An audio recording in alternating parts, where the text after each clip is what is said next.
Market లో invest చేసి మీ డబ్బులు డబుల్ చేసుకోవాలనుకుంటున్నారా? విజయవాడలో జరిగే సుందరరామిరెడ్డి గారి లైవ్ సెమినార్ కి అటెండ్ అవ్వండి. హలో రామ్ గారు. హాయ్ నారాజు.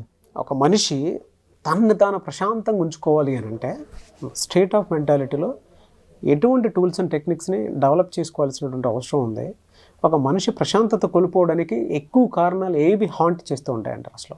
డాక్టర్ సచిన్ రాజ్ అత్యాధునిక వరల్డ్ క్లాస్ ఫిజియోథెరపీ ట్రీట్మెంట్ తో అన్ని రకాల నొప్పులకు శాశ్వత పరిష్కారం. నారాజు, ప్రశాంతత అన్నది మనం సాధించుకోవాలే తప్ప ఈ సమాజం కానీ ఈ జీవితం కానీ మన దాకా ప్రశాంతత దానంతట అదే రాదు. మనకు బయట జరిగే సంఘటనలు అనుభవాలన్నీ వాటి శక్తి 10% అయితే దాన్ని కంట్రోల్ చేసుకోగలిగి అర్థం చేసుకొని మేనేజ్ చేయగల శక్తి మనిషికి 90% ఉంటుంది. ప్రశాంతంగా ఎవరుండరంటే 90% బయట పరిస్థితులే కారణం. నన్ను నేను ప్రశాంతంగా ఉంచుకోవడానికి నా దగ్గర 10% ఉంది అని ఎవరైతే నమ్ముతారో వాళ్ళు ప్రశాంతంగా ఉండలేరు. వీళ్ళు ఇంకా నేను 10% అంటే ఎక్కువ చెప్పాను, కొంతమంది నా చేతిలో ఏమీ లేదనుకుంటారు. సో ఏ పరిస్థితి అయినా తన చెయ్యి దాటిపోతుందని, నేనేమి చేయలేకపోతున్నానని, నిర్ణయాలు ఏది తీసుకోలేకపోతున్నానని, నేను ఏదైనా చేద్దాం అనుకుంటే అవి నాకు అనుకూలంగా పనులు జరగట్లేదని, మనుషుల్ని నమ్మేటప్పుడు ఎవరిని నమ్మాలో తెలియక ఎప్పుడు అనుమానంతో ఉండి తన మీద తనకే సెల్ఫ్ డౌట్తో ఉండి ఉన్న వీళ్ళెవ్వరూ ప్రశాంతత సాధించలేరు. ప్రశాంతత పోవడానికి ఇంకా ప్రధాన కారణం ఏంటంటే తన ఆలోచనలు భవిష్యత్తులో కానీ గతంలో కానీ ఎప్పుడు ప్రయాణిస్తూ ఉంటాయి. భవిష్యత్తులోకి ప్రయాణించినప్పుడు ఆందోళన, నాకు పెళ్ళి అవుతుందా, జాబ్ వస్తుందా, నేను ఇది సాధించగలుగుతానా, అసలు ఇది నా వల్ల సాధ్యమేనా అనేది భవిష్యత్తు. గతం, అలా ఎందుకు జరిగింది, అనవసరంగా ఆ అమ్మాయిని ఎందుకు ప్రేమించాను, అప్పుడు నేను ఈ నిర్ణయం తీసుకోకుండా ఉంటే బాగుండేదే, అక్కడికి ఎందుకు వెళ్ళాను, గతం.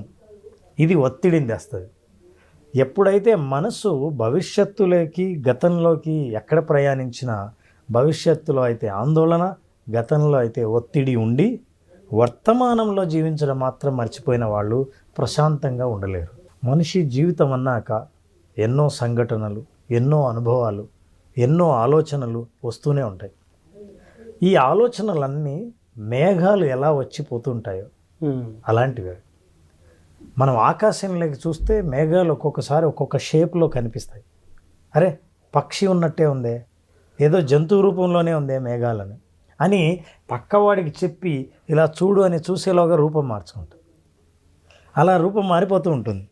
మన ఆలోచనలు కూడా మనం ఆగి ఆలోచించినప్పుడు ఈ ఆలోచన అంటే నెగిటివ్గా ఉంది, నాకు నెగిటివ్ థాట్స్ వస్తున్నాయే అని ప్రశాంతత కోల్పోయిన వ్యక్తి అర్థం చేసుకోలేని నిజం ఏంటంటే ఇవి పాసింగ్ క్లౌడ్స్, ఇవి ఆకాశంలో కదిలే మేఘాలు లాంటివే తప్ప ఇవి ఎప్పుడూ ఉండవు.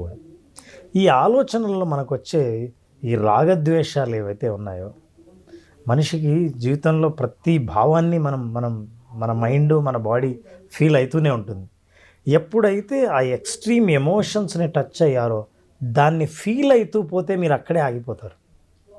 ఇవి మేఘాల్లాగా వాటిని ఆస్వాదించి అబ్జర్వ్ చేస్తే అవి ఆలోచనలాగే వచ్చి వెళ్ళిపోతాయి. ఆలోచన ఫీలింగ్గా, ఫీలింగ్ ఎమోషన్గా, ఈ ఎమోషన్ నుంచి పుట్టే ప్రవర్తనలు అప్పుడు ప్రమాదకరంగా ఉండి మనిషి ప్రశాంతత కోల్పోతాడు. అన్కంట్రోల్డ్ అయిపోతుంది. బిహేవియర్ అయితే ప్రశాంతత కోల్పోయిన తర్వాత దేని మీద ఇంట్రెస్ట్ ఉండదు, పని మీద ధ్యాస ఉండదు, ఏకాగ్రత తప్పిపోయి ఉంటాము. దానితో పాటు ఏదన్నా చేద్దాము అనుకున్నటువంటి ఆలోచన వచ్చిన మోటివేషన్ ఉండదు. మీరు ఇలాంటి పరిస్థితుల్లోనే బిహేవియరల్ ఆస్పెక్ట్ అలా ఒక్కొక్కటి చేంజ్ అవ్వకుంటూ వస్తూ ఉంటుంది. ప్రతి ఆలోచన నుంచి ఒక భావన కలుగుతుంది, ఫీలింగ్స్, థాట్స్, ఫీలింగ్స్. ప్రతి ఫీలింగ్ నుంచి ఎమోషన్ వస్తుంది, భావనలు వస్తాయి. ఈ ఎమోషన్ ఏం చేస్తుందంటే it will give you a decision what to make. So దీంతో ప్రశాంతత కోల్పోవడానికి కారణం ఏంటంటే నేనేం చేయాలో తెలియనప్పుడు, 4 రోడ్ల కూడలిలో దారి తెలియని వాడు నిలబడినప్పుడు మీరు ప్రశాంతతను పూర్తిగా కోల్పోతారు. ప్రశాంతత పొందాలంటే మొట్టమొదటి చేయవలసిన పనిని, నీ మనస్సుని ఎక్కడ ప్రయాణం చేస్తుందో దాన్ని ఎట్లయితే గాలిపటం తాడు పెట్టి గాలిపటాన్ని ఇలా లాగుతామో మళ్ళీ మన దగ్గరికి, అలా ఆలోచనలను లాగి ప్రజెంట్ టెన్స్లోకి తీసుకురావాల్సిన అవసరం ఉంది. తీసుకురావాలంటే మరి ఎలా? దూరంగా వెళ్ళిన ఆలోచనలను దగ్గరికి తీసుకురావాలంటే, గతంలోకి వెళ్ళిన ఆలోచనలు ఇక్కడికి తీసుకురావాలి, భవిష్యత్తులోకి వెళ్ళిన ఆలోచనలు ఇక్కడికి తీసుకొస్తే ఇప్పుడు ఏం జరుగుతుందో నేను ఆలోచించగలను. లేకపోతే భవిష్యత్తులో ఇంకా రాని రోజులకు సంబంధించి భయపడ్డం, గతంలో అయిపోయిన రోజుల గురించి బాధపడడం ఎక్కువ జరుగుతుంది. కాబట్టి ఆ రెండింటిని బంద్ చేసి ఇక్కడికి తేవాలి. పురాణాల్లో ఏమైనా చెప్పబడిందా సార్ దీనికి సంబంధించి? భగవద్గీత కంటే మనకు గొప్ప రెఫరెన్సు ఏముండదు. రెఫరెన్స్లో మనిషి స్థితప్రజ్ఞత ఎట్లా సాధించాలి అనేది కృష్ణుడు ఏం చెప్పాడు? రాగద్వేషాలకు అతీతంగా భయము, రాగము, క్రోధము వీటన్నిటికీ లొంగిపోయి ఎక్స్ట్రీమ్ ఎమోషన్స్కి బానిస కాకుండా సమానంగా మనం ఎప్పుడైతే వాటిని ఆస్వాదించడం మొదలు పెడతామో అదే స్థితప్రజ్ఞత అంటే. ఒక్కోసారి ప్రశాంతత సాధించడానికి స్థితప్రజ్ఞతంత స్థాయి వైపు వెళ్ళాల్సిన అవసరం లేకపోయినా అసలు ఇమ్మీడియట్గా మీరు ప్రశాంతత ఎలా సాధిస్తారు? ఎలా సార్ అది? ఆలోచనలను ఇక్కడికి, ఈ రూమ్కు, ఇక్కడికి, నాగరాజు దగ్గరికి ఎలా తీసుకురావాలి ఒకసారి తెలిసి. ఇప్పుడు ఎవరైనా సరే ఇట్లా ప్రశాంతత కోల్పోయాను, నాకు ఆలోచన తట్టడం లేదు, ఏం చేయాలో నేను నిర్ణయించుకోలేకపోతున్నా అన్న వ్యక్తులు ఇప్పుడు మనం చేయబోయే పని చేస్తే ఖచ్చితంగా సాధిస్తారు. ఏ పని సార్ అది? సో నాగరాజు మనం ఏం చేద్దామంటే రిలాక్సేషన్, ప్రశాంతత అంటే అదే. ఆ రిలాక్సేషన్ని ఎలా సాధించాలి? బ్రెయిన్ లెవెల్లో, బాడీ లెవెల్లో, ఫిజికల్గాను మెంటల్గాను ఆ రిలాక్సేషన్ సాధించే ప్రయత్నం చేద్దాం మనం. అలాగే. సో నా ఇన్స్ట్రక్షన్స్ వింటూ నేనేం చెప్తున్నానో అవి మాత్రం భావిస్తూ, ఊహిస్తూ అలాగే నువ్వు ఫీల్ అవుతే నీ శరీరం, బ్రెయిన్ రిలాక్స్ అవుతుంది. ఆ రిలాక్స్ అవుతున్న వాటి సిగ్నల్స్ కూడా నీకు ఎలా అందుతాయో నేను చెప్తాను. ఓకే. సో చాలా sir, please close your eyes, keep your back straight. Nagaraju, take a deep breath. నేను చెప్పేంత వరకు కళ్ళు తెరవకుండా నేను చెప్పిన ప్రతి మాటను అలాగే భావిస్తూ వెళ్ళు. Take a slow deep breath and breathe out. Breathe in and breathe out. Breath చేస్తున్నప్పుడు శ్వాస మెల్లిగా ముక్కులోంచి, ముక్కు రంధ్రాల నుంచి శ్వాసకోశంలోకి వెళ్తూ ఊపిరితిత్తుల్లోకి వెళ్ళటాన్ని, ఆ ప్రయాణాన్ని అబ్జర్వ్ చేయాలి. అలాగే ఊపిరి బయటికి వదులుతున్నప్పుడు ఊపిరితిత్తుల నుంచి అది ఎలా ప్రయాణిస్తుందో ముక్కు ద్వారా బయటికి వెళ్ళడం గమనించు. రిలాక్స్. నీ శరీరం మొత్తం పూర్తిగా విశ్రాంతి దశలో ఉంది. శరీరంలోని ప్రతి కండరంలోని ప్రతి కణం సంపూర్ణంగా విశ్రాంతి తీసుకుంటోంది. తల, ముఖం, మెడభాగం, భుజాలు, ఛాతీ, చేతులు, మోచేతులు, అరచేతులు, నడుము భాగం, పొట్ట భాగం, ఒక్కో కండరాలు నేను చెప్తున్నప్పుడు ఆ భాగాన్ని ఊహిస్తూ, భావిస్తూ మెల్లిగా తొడలు, మోకాళ్ళు, పిక్కలు, అరికాళ్ళు, ప్రతి కండరం ఎటువంటి ఒత్తిడి లేకుండా పూర్తి విశ్రాంతి తీసుకుంటోంది.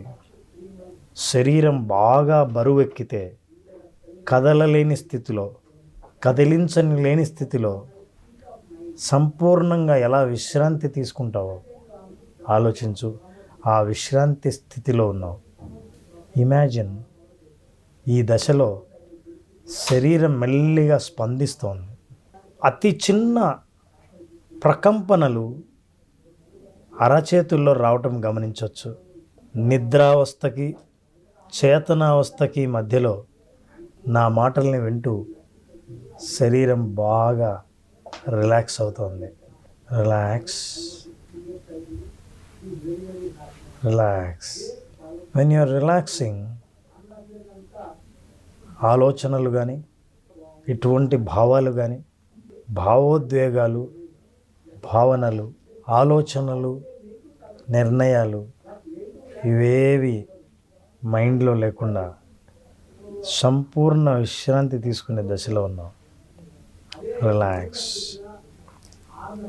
జాగ్రత్తగా గమనిస్తే ఇప్పుడు నీ శరీరం సంపూర్ణ విశ్రాంతి స్థితిలో ఉంది.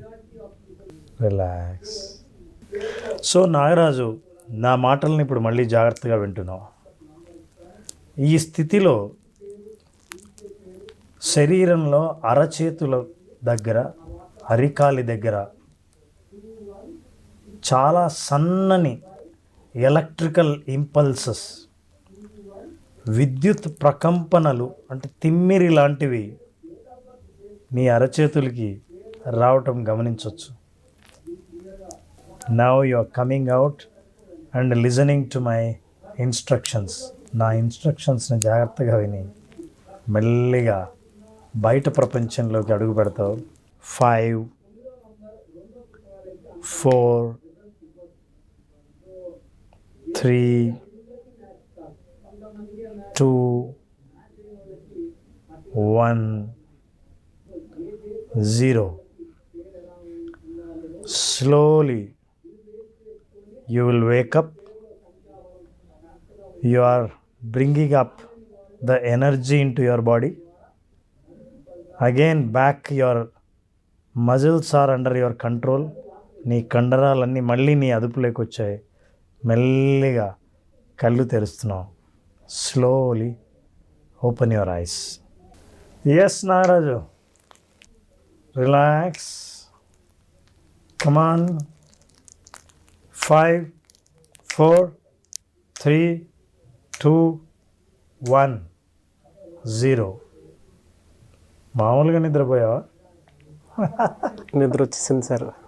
ఏదేమైనా ఒక దశలో నా ఇన్స్ట్రక్షన్స్ కంప్లీట్గా డిస్కనెక్ట్ అయ్యి నిద్రలోకి వెళ్ళిపోయావు. గుర్తుందా నేను ఏం చెప్పాను? ఎంతవరకు గుర్తుందా? గుర్తులేదు సార్. మొదట్లో కొద్దిగా చెప్పింది గుర్తుంది, ఆ తర్వాత లేదు. మీరు శ్వాస మీద ఎప్పుడైతే తీసుకెళ్ళిపోయారో. How is the relaxation? మీరు చెప్పాలి సార్. నాది అంత అన్కంట్రోల్ కదా. నేను పవర్ నాప్ తీసుకొని are you feeling relaxed, light, చాలా లైట్గా ఉంది. చాలా రకరకాల మెంటల్ ట్రామాలో ఉండి, దాంతోపాటు ఈ పని ఆ ఒత్తిడి ఈ ఒత్తిడి అని చెప్పేసి జనరల్గా రెగ్యులర్ షెడ్యూల్సే మనకు కనిపించేదంటే అయ్యేం లేవు కదా. శ్వాస మీద ధ్యాసకి ఎప్పటికైతే వెళ్ళిపోయిందో ఆటోమేటిక్ బాడీ అన్కంట్రోల్డ్ అయిపోయింది. తర్వాత ఏం జరిగిందో తెలియదు, అది మీరే చెప్పాలి. But now I'm feeling better.